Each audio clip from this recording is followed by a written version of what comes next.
खास हरियाणा देखने वाले भाई सारे दर्शकों ने सोनू वाले की राम राम। इस टाइम पर गांव दुड़ाना में हाँ भाई, और ये शख्स शायद इसे तो नहीं होंगे कि भाई हिंदी कोई नहीं जानता होगा। 12 तारीख का एक प्रोग्राम की मैंने जो चर्चा है आपने पहला भी जब प्रेस कॉन्फ्रेंस हुई जब इंटरव्यू कराया था उसमें कहा था कि भाई जो शहीद हुए हैं उनकी कौन याद रखेगा जब यह जनरेशन जा लेगी, इस संघर्ष न कौन याद रखेगा। भाई 13 महीने कोई लड़या भी था उस कौम खातर जिनसे सारा देश का पेट पाला, पूरी दुनिया का पेट पाला है, उसकी खातर कुर्बानी देने वाले मनसा ने कौन याद करेगा। तो एक मुहिम चलाई थी कि भाई उनका एक ईसा शिलालेख क्यों नहीं वो है, अगर धरती भी पलट जाए नहीं और खुदाई के दौरान देखने लायक जाए तो उनकी न्यू बेरा पटना चाहिए भाई। आड़ा है नहीं, एक बहुत बड़ा संघर्ष होया था और उस संघर्ष में इन लोगों ने अपने प्राणा की आहुति दी थी। दड़ाना उचाणा लक्का का लास्ट गांव है मेरे हिसाब से, उस आगे जो पर राजन जाओ वहाँ वो भी कलायत में आज है, और सबसे लास्ट गांव यो उचाणा का है।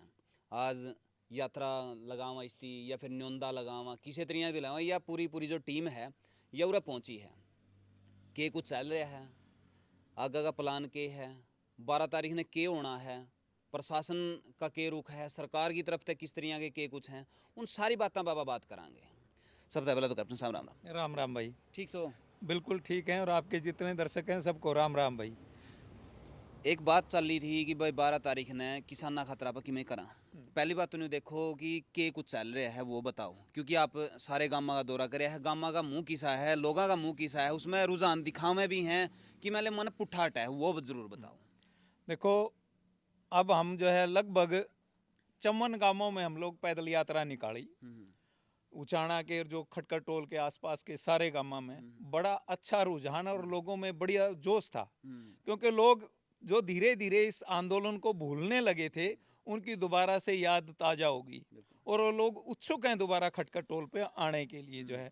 और जो ये मुहिम चलाई कि भाई जो 19 किसान जिला जींद के जो शहीद हुए हैं उनकी याद में अगर एक यादगार अगर बन रही है तो भाई बहुत अच्छा कदम है, बल्कि ये एक प्रेरणा होगी बाकी जिलों के लिए भी कि अगर जींद वाले जो है खटकर टोल के अंदर ये बना सकते हैं तो बाकी जिले क्यों नहीं बना सकते।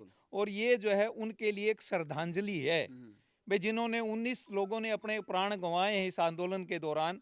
अगर हम उनको आज याद नहीं रखेंगे तो इस आंदोलन का इतिहास भी मिट जाएगा, इसलिए जो है वो जरूरी था। सबसे बड़ी बात क्या हुआ है कि जब भी हम पिछला इतिहास पढ़ा हाँ या आगे जो इतिहास पढ़ा जाओगा उसमें आप दोषी जद माने जावांगे कि भाई हम उस इतिहास ने लिख सका थे, लेकिन हमने लिखा नहीं हो। उसके लिए क्या कहेंगे कि हमारे पूर्वज भी इसे रहे होंगे, जितना इतना बड़ा संघर्ष हो गया था और हमारे पूर्वजा खातर इतना कुछ भी नहीं लिख के गए, में इतने सारी बात नहीं लिख के गए कि भाई फलानी चीज़ में यह हुई है। देखो आज़ादी में बहुत लोगों का योगदान रहा होगा, नाम उनका आया है जिसके लिखे गए, समझने की बात है। देखो आप सेना में रहे हो, आपने सारी बातें का बेरा है, लेकिन आपकी जो कोई कथा कहानी या कहीं रिकॉर्ड आपका नहीं लिखा जाओगा, आप कब जामे कब भर्ती हो, कद आपने अपनी जो जान है देश के लिए दी है, तो कोई याद रखेगा जिकड़िया ना लिखा नहीं लिखा। जो एक कहावत है अनसंग हीरो, वो हीरोस जो है जिनकी आज़ादी के टाइम पर भी कोई चर्चा नहीं हुई लेकिन उन्हें अपने प्राण गंवाए आज़ादी के लिए। अगर आज किसान आंदोलन में अगर हम इन शहीदों को याद नहीं करेंगे तो ये भी अनसंग हीरो में काउंट हो जाएंगे। इसलिए जो है ये जरूरी थी ये मुहिम चलानी, और इसकी प्रेरणा मिली थी हमें नोगामा खाप से। नोगामा खाप ने जो है अपने जितने भी इसके किसान आंदोलन के दौरान शहीद हुए उन्होंने उनका एक शहीद स्मारक बनाया। तो हमने उसी से प्रेरणा लेते हुए हमने सोचा भी जब खटकर टोल एक इतना बड़ा जो है आंदोलन के दौरान एक पॉइंट था पूरे जिला जींद का जो एक माना हुआ, तो क्यों न हम इस जिला जींद के जितने भी हमारे किसान साथी जो वापस अपने घरों को नहीं लौटे, हम उनके लिए एक जो है यहाँ पर एक शहीद स्मारक बना दें। है दूसरी बात क्या हुआ है कि देखो अगर किसी ने अपने प्राणा की आहुति दे रखी है और उसका परिवार में तो वो चीज़ देखा है, अगर टाइम में वो यह बात कहने में कदे मैंने अपना आप ती पीछे नहीं छोड़ेगा कि भाई मेरा बाप था या मेरे जो भाई थे, मेरा चाचा था, मेरा ताऊ था, इतना बड़ा संघर्ष होया था और उसका स्मारक यूँ लाग रहा है और उसकी भी अपने प्राणा की आहुति दी थी, उसकी प्राउड फील होगा भाई मैं उस परिवार तय हूँ, आगे चल के ना वो भी कुछ न कुछ करने का जज्बा रखेगा। इसका मैं सरकार की क्या भागीदारी है उसका बारे में बात करें। अनीस भाई राम राम। राम राम भाई। है देखो एक बड़ा इवेंट है यूँ और बड़ा पल है उन लोगों खातर जो इसमें शामिल होंगे, कितने लोग इस माण के आसार हैं और सरकार की तरफ से किस तरह का रिस्पॉन्स इसका मैं देखना इसमें जिस तरह कैप्टन साहब ने बताया सोनू भाई कि आदमी तो आप पहला गिनती बता नहीं सकते, क्योंकि जिस गांव में भी गए तो उन्होंने यही कही भाई बहुत बढ़िया पहल है, और आपका बाद यह पहल पूरा हरियाणा में और पूरा भारत में भी शुरुआत होगी इस चीज़ की। लगभग नु समझो आपकी हर गांव में तय हर घर से एक आदमी निकलेगा। आदमी ना टाइम नहीं होगा हमारी मातृ शक्ति ना टाइम नहीं होगा हमारा युवा, हमारा भाई बहन, मतलब हर घर से एक आदमी आने की पूरी पूरी उम्मीद है कमेटी को। और जब भी गांव में गए रिस्पांस भी बहुत बढ़िया मिला। रही सरकार की बात है, सीआईडी वाले के फोन आए हैं क्यों बनाओ हो, क्या जरूरत है, और उन्होंने अपने आदमी छोड़ रखे हैं गांव में ये प्रचार करने के लिए ये चीज़ ठीक नहीं है। लेकिन जब उनसे ये पूछा कि भाई यह चीज़ ठीक क्यों नहीं है, कोई जवाब नहीं उनके पास। और ये प्रचार वो आदमी कर रहे हैं जिनका टोल से कभी कोई आना जाना नहीं। उस टाइम भी वो किसान आंदोलन के विरोधी थे, तो लोग उस चीज़ ने तो नकारेंगे, लेकिन सरकार की तरफ से मतलब जो पॉजिटिव रुख होना चाहिए वो नहीं है। लेकिन यह चीज़ सरकार इसलिए डरती है इस चीज़ से। आप तो एक छोटी बात पूछूं मैं, देश कब आज़ाद हुआ था? 47 में हुआ था। आप पैदा हो रहे थे उस टाइम? नहीं, बिल्कुल नहीं था मैं। लेकिन आपको पता कैसे है कि देश 15 अगस्त बताया 1947 था, बताया गया है। दूर तक लिखदा ही है यह लिखा है, चीज़। लिखित अगर है। यह चीज़ उस टाइम दबा दी जाती, हम्म, अपन कुछ नहीं बेरा पटा था बिल्कुल। कि देश कब आज़ाद होया, कैसे आज़ाद होया, किसने करवाया, किसका क्या योगदान है। बिल्कुल। तो सरकार इस कोशिश पे है कि भैया चीज़ ना बने, ताकि जो यो एक ऐतिहासिक सबसे लंबा और सबसे सफल आंदोलन होया है इसका जिक्र आगे तक नहीं जावे। अगर ऐसे ऐसे स्मारक हर जगह बन गए तो आज से 100 साल बाद भी कोई भी नई पीढ़ी का 10 साल का बालक भी 100 साल बाद यदि स्मारक के अंदर गया, या तो उसको सब कुछ वहाँ लिखा मिलेगा जो तो कि भाई ये क्यों बनाया गया है। अगर नहीं लिखा मिला तो अपना दादा पे, अपना बाबू पे, अपना चाचा पे पूछेगा कि जी ये क्या था बनाया रखा है, तो फिर वो उसने सारी बता देगा कि भाई 2020-21 में यो काम होया था। आम किसान ने इतनी लंबी लड़ाई लड़ी थी, ताम बच जो जानता है। बिल्कुल। तो सरकार जानते थोड़ा सा मतलब कोशिश में है कि इसको दबाया जाए कि आने वाली पीढ़ी को इसका पता ना लगे।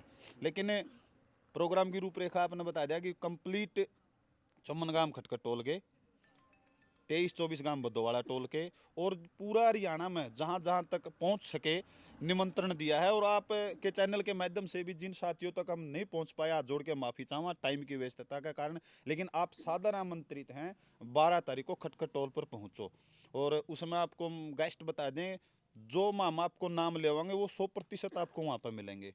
भाई बजरंग पुनिया, विनेश फोगाट, साक्षी मलिक, निर्मल चौधरी, चंद्रशेखर रावण, दीपेंद्र हुड्डा, अभय चौटाला, और आम आदमी पार्टी से ये अपने अनुराग डांडा, सुशील गुप्ता जी, और जितने लोकल लीडर हैं अपोजिशन के वो सारे, और अपने पूर्व प्रधानमंत्री, मतलब जिन्होंने एक बात कही थी आपको बता दें कि भाई जिस दिन मीडिया मेरा पक्ष में लिखने लग जाए तो समझ लेना मैं बिक चुका हूँ। मतलब मीडिया मेरे खिलाफ लिखा तो समझो मैं किसान का मेरा वर्ग का हूँ। चौधरी चरण सिंह जी, उनके पुत्र हैं जैन चौधरी जी, वो भी यूपी से बिल्कुल स्पेशल अपने प्रोग्राम के लिए आएंगे। हर एक किसान नेता, मतलब जिस भी संघर्ष में आप जाओ हो जो आपको वहाँ पे मिला है तो वो आपको टोल पे भी उस दिन मिलेगा। और खटखट टोल पे मातृ शक्ति, युवा शक्ति और जितने भी हमारे बुजुर्ग हैं 12 तारीख को बिल्कुल इस उल्लास के साथ पहुँचेंगे कि भाई हाँ यहाँ पे एक ऐसी चीज़ बनेगी कि हमने 13 महीने जो लड़ाई लड़ी है उसकी निशानी सदियों सदियों तक रहेगी। तो उस दिन ओढ़े सिर्फ भूमि पूजन रहेगा या फिर उसके अलावा भी कुछ? बिल्कुल उस दिन भूमि पूजन रखा, क्यों रखा कि भाई एक छोटा सा शहर है आगरा जो शीर का काम करे नहीं अपने सामाजिक, उस पर लोग ब्लेम बहुत लगवाओ है सरकार लगवाओ है ब्लेम हुए। तो उससे बचने के लिए जिन गांव से आदमी आएंगे उस दिन सहयोग आएगा अपने चम्मन गांव में खटखट टोल कमेटी के, उन चम्मन गांव से 2-2 आदमी लेकर के निर्माण कमेटी बनेगी। और वही कमेटी आगे फैसला करेगी भाई कितना बड़ा बनाना है, किस तरीके का बनाना है। और जो अपनी खटखट टोल कमेटी बिल्कुल उसका कंधे से कंधा मिला करके काम करेगी। तो 12 तारीख को भूमि पूजन है, हवन होगा बिल्कुल रीति रिवाज के साथ, जिस तरह हम अपना नया मकान बनाते हो उस तरह होता है। उस दिन भूमि पूजन है और उसके बाद जो वो कमेटी फैसला लेगी बिल्कुल शीशे की तरह काम होगा। और हर साल इसी दिन इस चीज़ का ऑडिट होगा, लोगों को बताया जाएगा कि भाई आपने 12 दिसंबर 2023 को इतना सहयोग किया था, ये इतने पैसे इस जगह लग गए, इतने इस जगह लग गए, और इतने आपके पास बाकी हैं, इतना काम बाकी है, या काम पूरा हो गया इतने बाकी हैं, इनका क्या करना, वो सब मतलब हर साल जिस तरह खटखट टोल कमेटी करती आई है वैसे होगा। तो भाई आपने एक जो महाराजा अग्रसेन का एक वो 1 रुपया 1 ईंट वाला सुने हैं नहीं, तो सेम टू सेम न्यू सोच लो, ये कॉन्सेप्ट को थोड़ा सा बड़ा कर दिया गया है। उसका एक के मानना था कि भाई आपका 1 ईंट 1 रुपया का जो सहयोग है नहीं, किसी की भी मान ले रोजी रोटी ने चला सका है, उसका मकान बनवा सका है और उसकी पटड़ी पे ले आ सका है। तो यो थोड़ा सा न्यू है कि इसमें 1 रुपया की जगह पर 10 रुपये हो गए हैं, ठीक है नहीं, क्योंकि समय की मांग है, समय बदल गया है। हर वो चीज़ जो मान ले पहला शायद चमनिया में या फिर जमा पीछा में आए कर दी, आज मैं रुपया में आवे हैं, जो काम मुट्ठी भर रुपया था वो जे करदा नहीं, आज जोड़ा भर कलेजना पड़ा उन खातर, क्योंकि टाइम बदल गया है। सोनू भाई आपने एक बात बतावा कि उस दिन मंच पे ऐसे आदमी भी आएंगे जिन्होंने मतलब ये कहा है कि कमेटी को कि भाई आप सिर्फ मुंह से कहना कि भाई जी इतने पैसे, एक तो कहने की बात होती है सच्चाई में कि भाई जी ये इतने पैसे का आपको सहयोग चाहिए, तो मतलब आपको उतने पैसे मिलेंगे। तो जो आपने अभी बताया ना कि 1 रुपये 1 ईंट, अब अपनी कमेटी ने 10 रुपये हर घर से जो मांग की है, वो सिर्फ इसलिए की है ताकि कोई एक आम आदमी भी जब उस स्मारक के अंदर पैर रखे उसको ये एहसास हो कि इसके अंदर मेरा सिर है, चाहे मेरे 10 रुपये ही क्यों ना लगे हो, इसके अंदर मेरा सिर है, मेरा है ये। इसलिए हमने ये निवेदन गांव-गांव जा कर के किया है। और परमात्मा ने चाहा तो कि शुरुआत खटखट टोल से है, और हम यही चाहते हैं कि जहाँ जहाँ भी आंदोलन के मेन पॉइंट्स थे वहाँ पर ऐसे स्मारक बने, ताकि ये इस सरकार को नहीं, आने वाली सरकार को भी ये चेताए कि ये स्मारक यहाँ इसलिए क्योंकि सरकार ने इनके साथ गड़बड़ की थी, लोगों ने लड़ाई लड़ी, अगर आप लोग गड़बड़ करोगे तो ये लड़ाई आपके खिलाफ भी जारी रहेगी। तो भाई लोगों की भावना उसके साथ में जुड़े हैं। देखो किसान आंदोलन में पूरा देश का साथ था, विदेश में बैठे थे उन भाइयों की भावना तो थी, जिसे उनका पुग्या हुआ, चाहे 10 रुपये पुगे चाहे 1 रुपया पुग्या, उनकी जरूर पहुँचाया है। इसमें भी हर बंदा की भावना है कि भाई उन लोगों खातर उनकी भावना जावे, भाई मेरी भी इसका में नहीं है। जिस तरह गांव में कोई भी कुआ खुदे करता तो हर बंदा उसका में बाँच दे करता, चौपाल होए करती उसमें बाँच दे करता, क्यों दे करता, तड़का ने हमारी बाण बेटी जे उड़ा पानी बन जावे नहीं तो कोई न्यू नहीं कह सका कि भाई साहब तो हमने की बाँच दे रखी है। और दूसरी बात उसकी भावना भी को नहीं जुड़ा थी, जे किसी दिन नहीं दे रखी होती पानी भरने में भी उतनी गिल्टी फील हो थी कि भाई तो हमने तो हिस्सा भी को नहीं दे रखी है इसका में। तो हर आदमी चाहवा है कि मैं सिर का काम में सबसे पहला रहूँ, थोड़ा रहूँ घना रहूँ, कोई दिक्कत नहीं है। बहुत सारे पीसा का दान नहीं दे सकते, श्रमदान भी देवे हैं, तो वो चीज़ भी हिस्सेदारी में आवे है। तो आप जो सिर के काम हैं उनका मैं बढ़ चढ़ गए हिस्सा ले, और जिसमें न्यू लाग गया है कि साथ मारना चाहिए तो साथ मारना चाहिए। वीडियो ना भाई शेयर कर दियो, और जो आपके विचार हैं वो नीचे कमेंट बॉक्स में आप जरूर बताइए, ताकि आपकी सोच का भी पता चले कि आप किस ओर सोचने लायक रहे हो और ये किस ओर सोचने लायक रहे हैं। फिर कमा भाई सहयोग दो, ताकि सहयोग आपने भी मिल सके, क्योंकि देना का नाम लेना है, न्यू तो है को नहीं कि आप किसी पे ले जाओगे, ऊपर वाला पूरा हिसाब रखा है, एक सांस लेनी पड़ा है नहीं, उससे पहले एक छोड़नी पड़ा है, तो फ्री में कुछ नहीं है। आप किसी भी रूप में शामिल हो तो शामिल होना पड़ेगा। मिला किसी नेक्स्ट वीडियो में, तब तक के लिए जय हिंद, वंदे मातरम, जय जवान जय किसान।